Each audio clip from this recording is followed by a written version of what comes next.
Good morning, uh, fellow citizens. I'm coming to you once again to provide some critical information as to what's happening with COVID 19. As you are aware, yesterday, our governor, Governor Kemp, signed an order for a statewide stay in place. Now, the city of Fort Valley and the county of Peach had already attempted to implement this, and it was not being adhered to like it should have. There have been several people gathering at our apartment complexes, on some of our streets in our communities, almost like we were having block parties. Not only were we violating the ordinance, we were exposing ourselves and exposing others. This has been the way this virus has been spreading for the last 3 weeks, assembling for funerals, assembling inside of churches for church services, assembling in any places where there are more than 10 people and they are not standing 6 feet apart. We are living dangerously. Certainly, these are unprecedented times. This is something like we have never seen before, and we don't understand it. There's no cure for it. We don't know exactly where it's coming from. All we know is what we need to do as a nation, as a state, and as a community to try to keep it from spreading. That means that you and I have to do our part. The law enforcement officials should not have to make us try to stay alive and try to keep others alive. That should not be a mandate by law enforcement officers. Even though they are sworn to do their duty in order to make that happen, I dare say that any officer, especially any officer of ours, would wish to go out and have to ticket a person and give them $1,000 fine because they are failing to implement or because they are violating the law. Please, let's try to work together and not have that happen. If our jails become full, um, then we end up having to send you somewhere else that might be a little bit stiffer than that, and that's not to say that the virus won't spread there either. So we are asking you to try to listen to the CDC, the Department of Health, the governor and his task force, and the countywide task force that we have that pledge of their time every other day trying to develop strategies to keep our people safe and healthy. It's a slap in all of our faces to do that.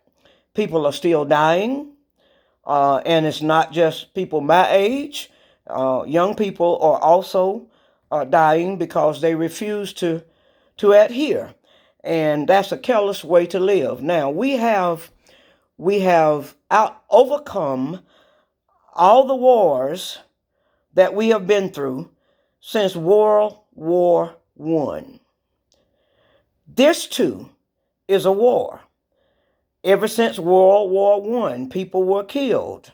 Lives were lost. We know that. People came home not whole anymore. The same thing will happen with this war. But we too, as a nation, will win this war, but we've got to work together like the soldiers do when they're in the army. Now, we have to pledge to protect ourselves and protect our family and protect our neighbor. There is a part that each of us have to play, has to play. And I'm asking that we step to the bat. I've not known Fort Valley not to do what is necessary in a challenging time. Now, certainly this is a very challenging time. So let's come together. I don't mean come together close to close and hug each other and shake hands and kiss and all that kind of stuff. I'm talking about come together remotely and do the things that's necessary to save our communities, our family, our communities, ourselves, even our state, our nation, and the world. Now, in the governor's order, starting 6 o'clock today, this afternoon, stay home. Go to the grocery store to get what you need. Don't hoard, but get what you may need to stay in the house until April the 13th. It might be extended a little bit longer than that after that time. We don't know. The only way we're going to know that this virus spread slows down is that we take the advice of the experts who said that this is needed to be done. And certainly that's the advice that our governor is taking. Now, a lot of people are thinking that when you say shut down, everything shut down. Well, grocery stores can't shut down. Well, don't need to shut down. The pharmacies don't need to shut completely down. The industries don't need to shut completely down simply because we have workers that depend on that for their livelihood. If they shut down, then we will have a larger problem. We've got children in a household that's eating food every day. Grocery bills are not going down, they are going up. And everybody can't qualify for SNAP and food stamps and all these kinds of things. So we are putting our families at risk when that happens. The only thing that we are asking the industries to do is to be prudent and follow the advice of the CDC. Keep your workers at a safe distance. Adhere to the hygiene requirements. Wear masks, wear gloves, wear face shields, even if necessary, to do these kinds of things to protect yourselves and protect others. Um, at 6 o'clock this evening, there should not be any street parties. There should not be any gatherings at the apartments, under the breezeways. There should not be any gatherings of over 10 people at all. Your government offices have shut down. You can make your necessary payments via Dropbox. There's a Dropbox outside of City Hall. There's a Dropbox now also with the county. And of course, one or two critical infrastructure workers will be going in to process that. There will be critical infrastructure workers to process payrolls and that kind of thing. All of those things are what we call essential critical infrastructure workers. Our public works department will not be picking up anything that's not in the canisters. It has been said that this virus lives on hard surfaces. So if you put your coolers and your nightstands and your dressers and all of these kinds of things outside on the curb, they're going to remain there until this pandemic is over. If you need an extra canister, call Public Works. The fee requirement will be waived, and it's a first come first serve on a first come first serve basis if they have any extras out there. But don't put it beside the road and think that we are going to put our employees at risk. That is not what they work for you for, to kill themselves or kill their families. And certainly this is a matter of life and death. Um, we are asking that all churches please restrict your services to live streaming, or if you're going to do anything outside, it be drive up or drive through, and you insist that cars are parked within 6 feet of each other. And of course, our local ordinance mentioned not having services outside at all. But of course, the governor's ordinance kind of supersedes ours that way. And I'm to say to us, the church is in you and not in the building.